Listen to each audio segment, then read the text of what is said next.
நீங்கள் வீட்டில் சின்னதாக மரம் வச்சாலும் சரி, அதுக்கு என்னென்ன மூடாக்கு நீங்கள் கொடுக்க முடியும். இணையத்தில் போய் யூடியூப்பில் போய் மூடாக்குன்னு போட்டாவே அது சம்மந்தமாக நிறைய தரவுகள் இருக்குது இன்றைக்கி இந்த இணைய உலகத்தில்.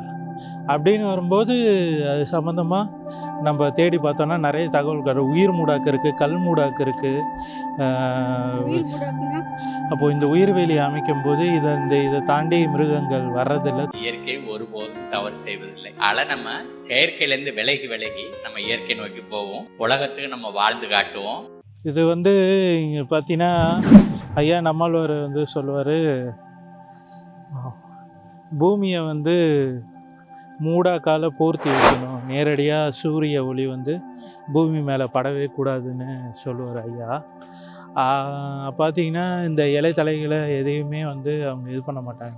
நிறைய பேர் எரிச்சிடுறாங்க, இது பண்ணிடுறாங்க. அது ரொம்ப தவறு. அப்போ அங்கே இருக்கக்கூடிய அந்த மண்ணில் இருக்கக்கூடிய உயிரினங்கள் எல்லாமே அழிஞ்சு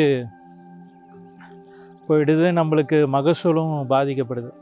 ஆனால் இப்போ இந்த மாதிரியான இந்த காஞ்ச சருகுகள் அப்படியே விட்டுரும்போது அது அப்படியே உரமாகி மக்கிய உரமாகி மண்ணுக்கு பயன்படுது. அப்புறம் ஒரே ஒரு மரத்தை சுற்றி உயிர்வேலின்னு சொல்லி இந்த கத்தாழை செடியை நட்டு வைக்கிறாங்க. இங்கே பார்த்தீங்கன்னா தெரியும், இந்த மாதிரி ஒரு மரத்தை சுற்றி ஏகப்பட்ட கத்தாழை செடி நடப்பட்டிருக்கும். தெரியுதுங்களா? இப்போ இப்படி நடப்படும்போது அந்த மரத்துக்கு தேவையானதை இந்த இது கொடுக்கும். அது இல்லாமல் நேரடியாக வெயில் படாததுனால அந்த இடத்துல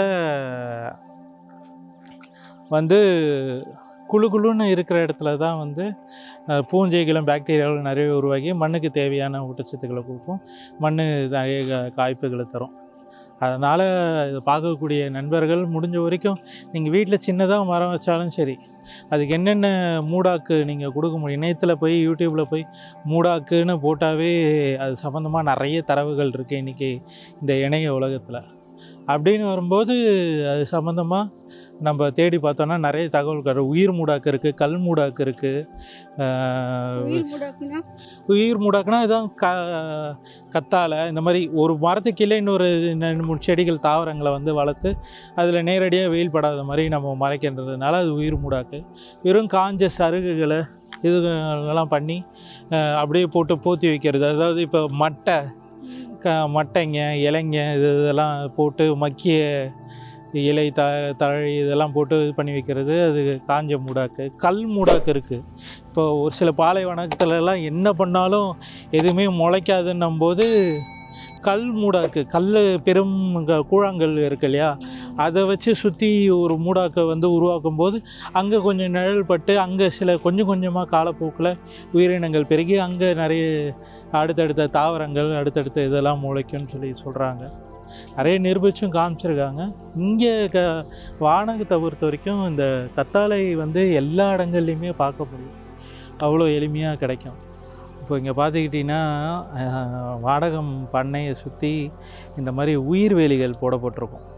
அதில் எண்ணற்ற மரங்கள், செடி கொடி வகைகள், தாவரங்கள், இந்த மாதிரி யானை கத்தாழைன்னு சொல்லுவாங்க. அப்போது வானகம் ஒரு மலை அடிவார பகுதியில் சுற்றி பெரும் ஆபத்து விளைவிக்கக்கூடிய உயிரினங்கள் எதுவும் சுற்றுவட்டத்தில் பெருசாக கிடையாது, இந்த மலையில் கிடையாது. சின்ன சின்ன இடர்பாடுகளை தரக்கூடிய பன்றி அந்த மாதிரியான உயிரினங்கள் தான் இருக்கிறதா சொல்லியிருக்கிறாங்க. இப்போ அப்படின்னு வரும்போது அதுக்கு இவங்க எல்லோரும் என்னென்னா கரண்ட்டு வேலி, கம்பி வேலி மாதிரி உயிரை கொள்றதுன்னா. ஆனால் வானகம் என்ன பண்ணியிருக்கு, ஐயா நம்மாழ்வாரோட அறிவுரின் பேரில் உயிர்வேலி அமைச்சிருக்காங்க. அப்போது இந்த உயிர்வேலி அமைக்கும்போது இதை தாண்டி மிருகங்கள் வர்றதில்லை, தொந்தரவுகளும் பாதுகாக்கப்படுது. எந்த உயிரையும் கொல்றதுக்கு நமக்கு உரிமை இல்லை. அதனால் இவங்க இந்த மாதிரி அமைச்சுக்கிட்டதுனால இங்கே எண்ணற்ற இது பறவையினங்கள் வருது, பூச்சி இனங்கள் இருக்குது. இந்த பயோடைவர்சிட்டி உயிர் சூழல் பாதுகாக்கப்படுது.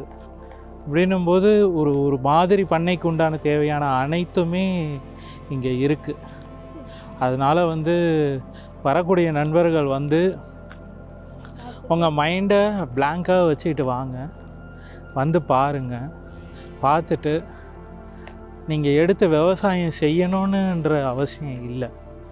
முடிஞ்ச வரைக்கும் இயற்கையை நேசிக்கிறதுக்கான ஒரு பெரும் படிப்பினை இங்கே உங்களுக்கு கொடுக்கப்படும். சரி நண்பர்களே, நிறைய விஷயங்களை உங்களுக்கு காமிச்சிருக்கோம்னு நம்புகிறோம். ஆனால் அதையும் விட இங்கே நிறைய விஷயங்கள் இருக்குது. ஒரு திறந்த மனதோட வானகம் நோக்கி வாங்க, வந்து வானகத்தை பாருங்கள். நிறைய விஷயங்கள் உங்களுக்கும் ஆச்சரியத்தை தரும். அதன் பிறகு உங்கள் வாழ்க்கை மாறும். இங்கே இருக்க விஷயங்களை தெரிஞ்சுக்கோங்க.